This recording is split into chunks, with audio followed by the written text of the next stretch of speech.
Bonjour, aujourd'hui nous allons réaliser la tatin de pommes à la vanille. Pour cela, dans un premier temps, nous allons réaliser un caramel avec le sucre, du beurre, de la crème et du sel. Dans un second temps, nous réaliserons la compote avec les Granny Smith, la pulpe de Granny Smith, sucre pectine et de la vanille. On commence. Dans un premier temps, nous allons donc préchauffer une poêle et une casserole.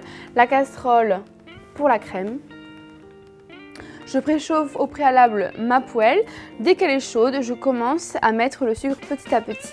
Ma poêle est chaude, je commence à verser en pluie un petit peu de sucre.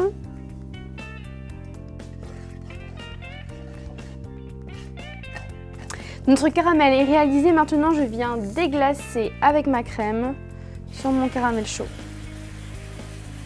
Il est très important de faire chauffer la crème au préalable pour ne pas avoir de choc thermique. Une fois que la crème est rajoutée, je rajoute également le beurre. Et enfin le sel.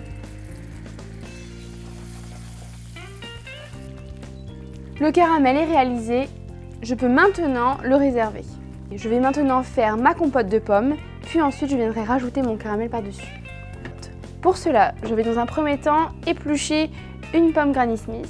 Ceci épluché de part et d'autre de la pomme, et puis après, de haut en bas, je descends. Je vais ensuite couper ma pomme en deux, retirer l'intérieur. Je vais ensuite couper mes pommes en petits morceaux. Je les coupe grossièrement. Il n'y a pas besoin d'avoir de régularité à ce moment-là. Je vais maintenant préparer ma compote. Pour cela, je me mets une casserole. Dans cette casserole, je vais mettre un fond d'eau, mes pommes et ma pulpe de Granny Smith.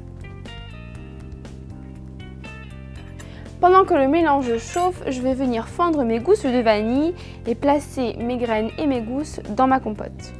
Je viens écraser une première gousse, puis la fendre en deux dans sa longueur.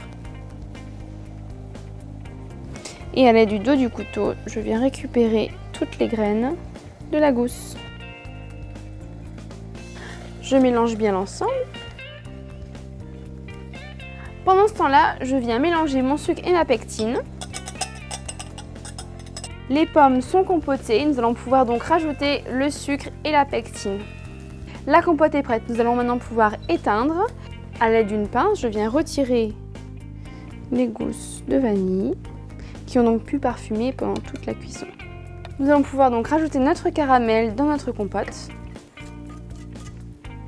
et le mélanger à la pomme. La tatin de pommes est prête. Je vais maintenant rajouter une petite brunoise de Granny Smith pour apporter une petite acidité à cette tatin très gourmande. Je n'aurai besoin que d'une demi-pomme pour la brunoise. Et je viens ensuite dans la longueur de cette pomme.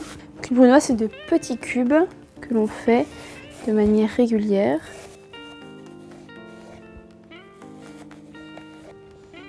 Dans l'autre sens. Et ensuite, je viens rajouter ma petite brunoise. Notre tatin de pommes à la vanille est terminé. À déguster juste tiède ou froide, c'est un délice. N'hésitez pas à vous abonner sur notre chaîne pour retrouver de nombreuses recettes. À vous de jouer.